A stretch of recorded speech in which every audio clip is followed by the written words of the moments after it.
요한계시록 20장 1절에서 15절의 말씀입니다. 또 내가 보매 천사가 무저갱이 열쇠와 큰 쇠사슬을 그의 손에 가지고 하늘로부터 내려와서 용을 잡으니 곧 옛 뱀이요 마귀요 사탄이라. 잡아서 1000년 동안 결박하여 무저갱에 던져 넣어 잠그고 그 위에 인봉하여 1000년이 차도록 다시는 만국을 미혹하지 못하게 하였는데 그 후에는 반드시 잠깐 노이리라.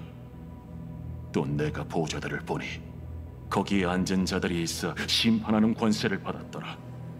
또 내가 보니 예수를 증언함과 하나님의 말씀 때문에 목베임을 당한 자들의 영혼들과 또 짐승과 그의 우상에게 경배하지 아니하고 그들의 이마와 손에 그의 표를 받지 아니한 자들이 살아서 그리스도와 더불어 1000년 동안 왕 노릇하니 그 나머지 죽은 자들은 그 1000년이 차기까지 살지 못하더라. 이는 첫째 부활이라. 이 첫째 부활에 참여하는 자들은 복이 있고 거룩하도다. 둘째 사망이 그들을 다스리는 권세가 없고 도리어 그들이 하나님과 그리스도의 제사장이 되어 1000년 동안 그리스도와 더불어 왕 노릇하리라. 1000년이 참에 사탄이 그 옥에서 놓여 나와서 땅의 사방 백성 곧 곡과 마곡을 미혹하고 모아 싸움을 붙이리니 그 수가 바다의 모래 같으리라. 그들이 지면에 널리 퍼져 성도들의 진과 사랑하시는 성을 두르매 하늘에서 불이 내려와 그들을 태워버리고 또 그들을 미혹하는 마귀가 불과 유황못에 던져지니 거기는 그 짐승과 거짓 선지자도 있어 세세토록 밤낮 괴로움을 받으리라.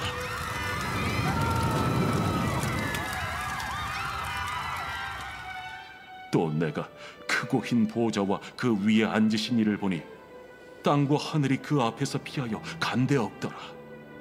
또 내가 보니 죽은 자들이 큰 자나 작은 자나 그 보좌 앞에 서 있는데 책들이 펴 있고 또 다른 책이 펴졌으니 곧 생명책이라.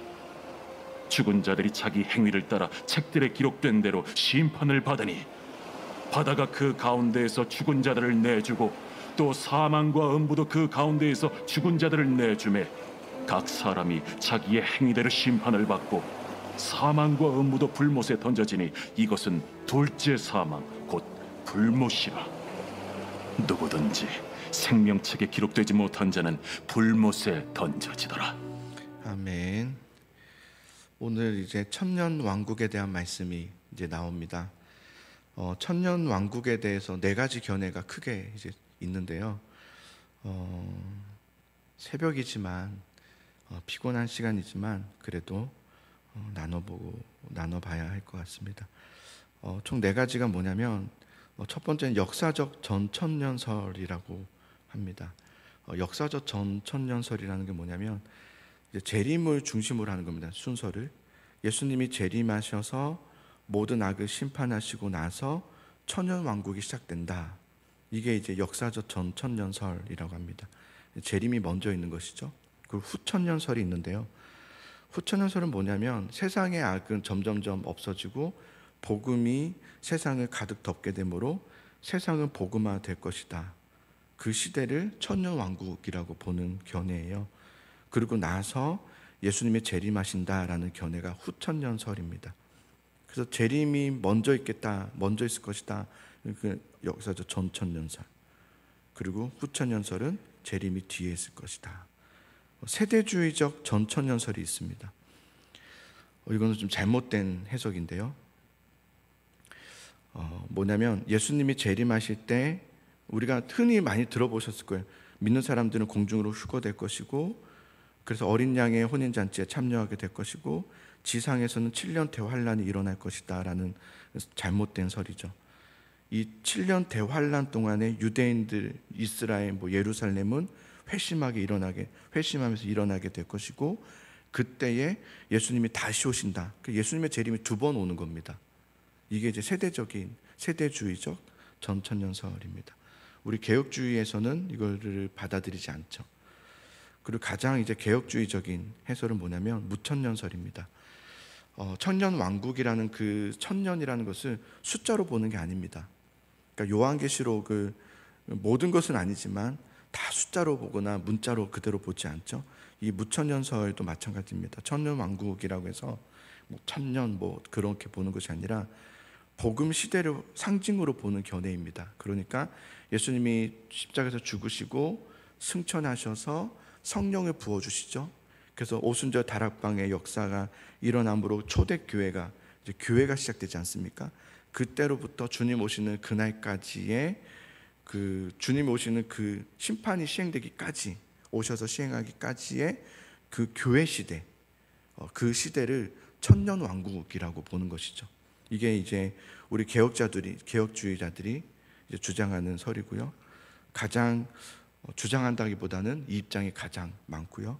칼빈도 그렇고 어거스틴도 그렇고 바빙크, 카이퍼 뭐 이런 분들이 다 이 견해가 가장 바람직한 성경적 해석이다라고 봅니다. 무천년설.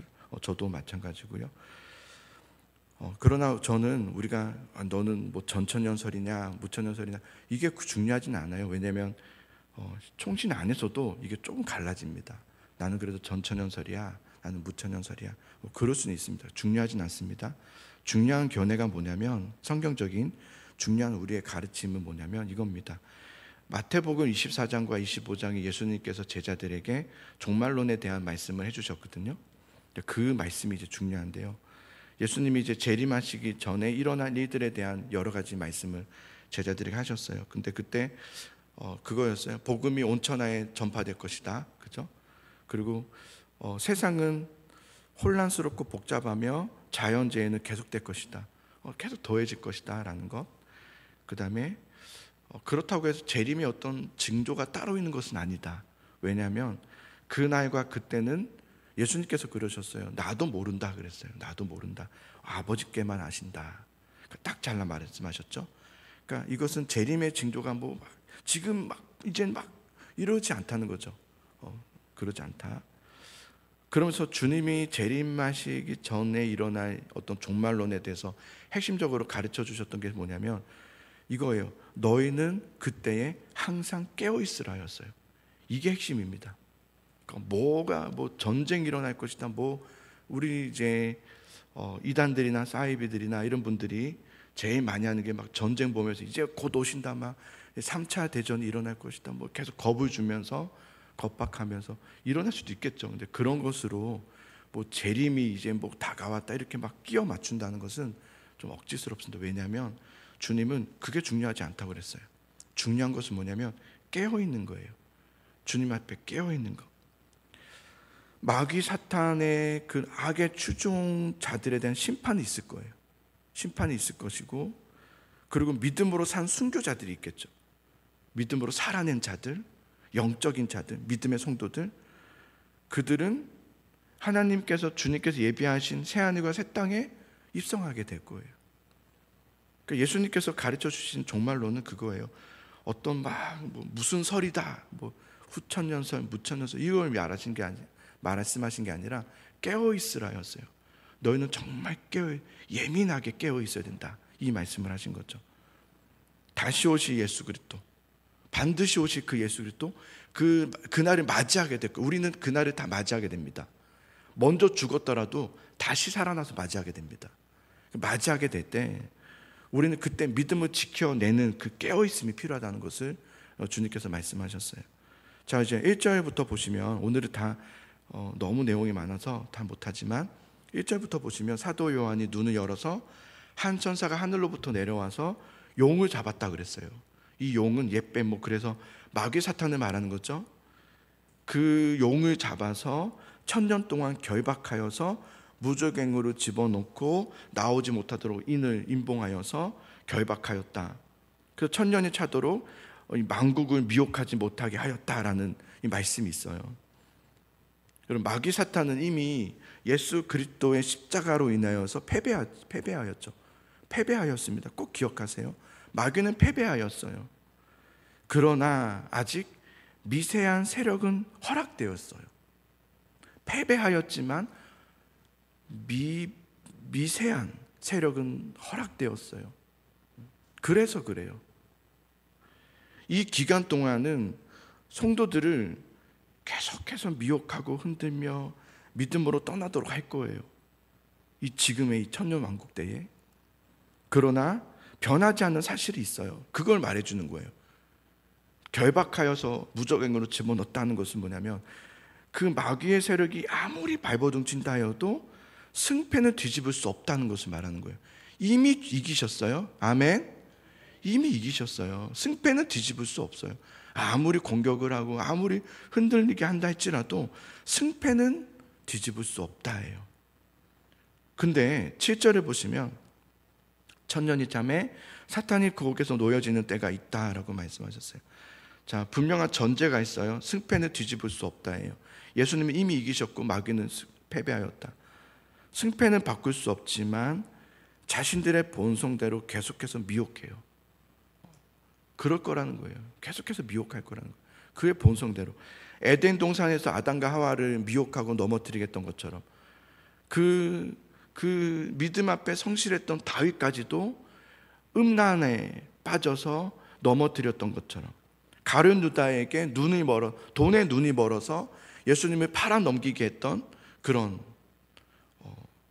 마귀가 예수님께 팔게 했듯이, 마귀는 주님 오시는 그날까지 지금 오늘 이 시대에도 성도들을 미혹하고 넘어지게 할 거라는 겁니다. 분노하게 하고 미워하게 하고 예배하지 못하게 해요. 그게 마귀입니다. 예배를 왔지만 예배를 못하죠. 정말 경배하면서 깨어있는 예배를 드리지 못하죠. 왜냐하면 성도들 마음에는 근심과 세상의 염려와 그런 걸로 가득 차 있어요. 그래서 은혜 안으로 들어가지를 못해요.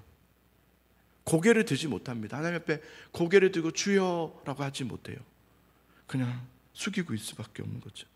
그러면서 스스로 무너지게 하는 거예요. 그게 마귀 사탄이에요. 그러니 이 종말의 때를 살아가는 성도들에게 가장 중요한 덤복이 뭔지 아십니까? 아까 제가 말씀드렸던 것처럼 예수님의 말씀이죠. 항상 깨어있으라는 거였어요. 그러질 않으면 안 됩니다. 시험에 빠져들면 안 됩니다. 깨어있어야 됩니다. 잠에서 번쩍 드셔야 됩니다. 영적인 잠에서 깨어나야 되는 거죠. 예민하게, 세미하게, 미세하게. 왜? 사탄이 그러니까요. 사탄은 크게 하지 않습니다. 크게 할 수 없기 때문에 크게 못해요. 그러나 미세하게 합니다. 그 틈을 노리죠. 그래서 틈. 그리고 여러분, 우리가 왜 깨어 있어야 되는가? 주님이 오시는 그날 반드시 모든 사람은, 지금까지 태어났던 모든 사람은 주님의 심판대 앞에 다 서게 됩니다. 그게 오늘의 말씀이죠. 다 서게 됩니다. 예외가 없습니다. 나는 예외인 줄 알았는데 예외 없습니다. 다 주님의 심판대 앞에 서게 됩니다. 아까 말씀드렸다시피 죽은 사람은 다시 그 몸이 부활하죠. 그래서 부활한 채로 다 서게 됩니다. 다 책정하게 돼요. 저울질하게 돼요. 정확하게. 어제도 말씀했지만 주님은 불꽃 같은 눈으로 우리를 감찰하신다고 그랬어요. 속일 수 없습니다. 우린 스스로도 다 속입니다. 난 아니야, 난 아니야, 난 아니야. 난 그렇지 않아, 난 그렇지 않아. 그거 주님 못 속입니다. 하나님은 정확하게 하십니다. 너 잘못됐어. 너 그때 그거 왜 그랬어? 나 그렇게 말했잖아, 너한테. 왜 그랬어? 아, 저는 몰랐습니다. 너 알았잖아. 못 속입니다. 주님은 불꽃 같은 눈으로 심판하신다고 그랬어요. 이 최후의 심판을 피할 수 있는 사람은 아무도 없습니다. 다 서게 됩니다. 그리고 심판하실 때 오늘 말씀 보면 생명책이 있는데 생명책이 펼쳐져 있다고 그랬습니다. 이렇게 펼쳐져 있습니다. 이 생명책 안에, 주님의 생명책 안에 이름이 기록되어 있지 않은 자들이 있습니다. 많겠죠. 매우 많겠죠. 이름이 기록되어 있지 않습니다. 기록되어 있지 않는 자들은 어떤 자들이겠습니까? 예수님을 믿음으로 살지 않은 자들입니다. 주님을 거부한 자들입니다. 말씀을 거부한 거죠. 그리고 주님의 구원 방식이 있습니다. 그게 말씀이잖아요. 우리는 난 이렇게 할 거야 라고 하지만 그건 구원 방식이 아니거든요. 주님의 구원 방식은 달라요. 그런데 그 구원 방식을 받아들이지 않은 자들, 우리가 구원 받았다고 해서 끝난 게 아닙니다. 결코 그렇지 않습니다. 구원 받았다면 구원 받은 자답게 사는 삶이 있죠. 그것도 구원입니다. 그러니까 구원이 여러분 너무 심플하게 생각하시면 안 돼요. 좀 전체적으로 보셔야 됩니다. 난 예수를 믿었어. 난 옛날에 20년 전에 그런 건 구원이 아닙니다. 그때 이후로는 없어. 이건 구원이 아니죠. 그럴 수가 없습니다. 구원이라는 것은. 구원은 그냥 내 죄를 그냥 목욕탕 가서 한번 20년 전에 씻었다. 그런데 한 번도 안 씻었어요. 그러고 나서. 그거는 씻은 게 아니에요. 그거 하려고 예수님 죽으신 게 아니죠. 우리를 거룩한 자녀로 세우시기 위해서 우리에서 죽으신 것이지, 그냥 한 번 그냥 씻고 끝내려고, 그게 아니죠. 주님의 구원 방식이 있습니다. 이거는 여러분의 삶에 계속 있어요. 아무개야 이렇게 해야 된다. 그 일에 대해서 너는 이렇게 반응했어야 됐어 라는 말씀을 하실 거란 말이에요. 그럼 그 말씀의 방식, 그 구원의 방식을 따라갔어야 돼요. 그런데 그러지 않고 내 생각, 육신의 생각을 따르는 거예요. 내 편함, 내 원함. 구원의 방식이 아니라 내 방식을 따르는 거죠. 그렇게 일평생을 소모한 사람들. 교회는 다녀요. 교회 다니는 것과 믿음으로 사는 것은 정말 다릅니다. 그래서 평생 하나님의 말씀이 있는 것 같으나 말씀 없이 살았던, 그렇게 평생 죄만 짓다가 생을 마감한 자들, 그들은 영원한 불못에 던져질 것이다 라고 말씀하셨어요. 그러나 자신의 생명책에 자신의 이름이 기록된 자들이 있어요. 그 책에 자신의 이름이 들어가 있는 거예요. 그들은 누굴까요? 이 세상을 살면서 하나님의 말씀의 구원 방식을 따르면서 그 길에서 박해를 받고 핍박을 받고 멸시를 당했던 자들, 환난과 궁핍을 인내한 자들, 그들은 최후의 심판대 앞에서 선언됩니다. 너는 거룩한 하나님의 백성이요, 너는 존귀한 자라 공개적으로 선언됩니다. 그래서 그는 구원을 받게 되죠. 이 생명책에 기록된 자들은 여러분 단순히 교회 다니는 사람들이 아니면 결코 그렇지 않습니다. 단순히 교회를 열심히 다녔다. 열심은 가질 수 있습니다. 착함도 가질 수 있습니다. 그러나 열심과 착함으로 구원받는 게 아니죠. 나는 열심히 교회를 다니고 예수님 믿음으로 천국 티켓을 얻어놓은 거예요. 난 얻어놨어. 몇 년 전에, 오래전에 내가 예수님 믿기 시작했거든. 그때부터 얻어놓은 거예요. 그래 놓고서는 남은 세월을 육신대로 산 사람들, 그건 구원이 아니죠.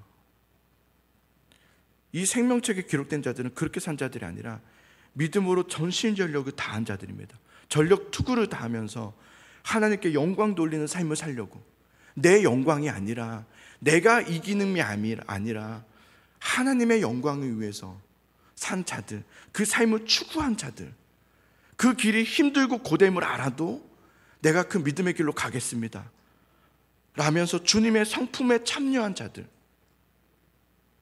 그들이에요. 하나님께서는 우리에게 그 구원의 길을 가기를 원하시는 거예요. 요한계시록을 주신 이유가 도대체 뭡니까? 우리에게 그 마지막의 모습을 이렇게 명확하게 가르쳐 주신 이유는 도대체 뭡니까? 예수님의 마태복음 24장 25절에 5장의 말씀, 그겁니다. 너희는 그러니 항상 깨어 있으라는 겁니다. 그날은 반드시 온다. 왜 잠들어 있니? 왜 무뎌져 있니? 왜 영적으로 무감각하니? 왜 육신을 따르니? 나는 반드시 온다. 깨어 있으라 라고 말씀하시기 위한 책이죠. 여러분, 우리의 주어진 삶의 현장들이 있습니다. 그 삶의 현장에서 말씀으로 새 길을 한번 가보십시오.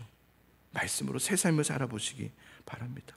그래서 구원의 삶을 살아가는 우리 성도님들 될 수 있기를 주님의 이름으로 축복합니다.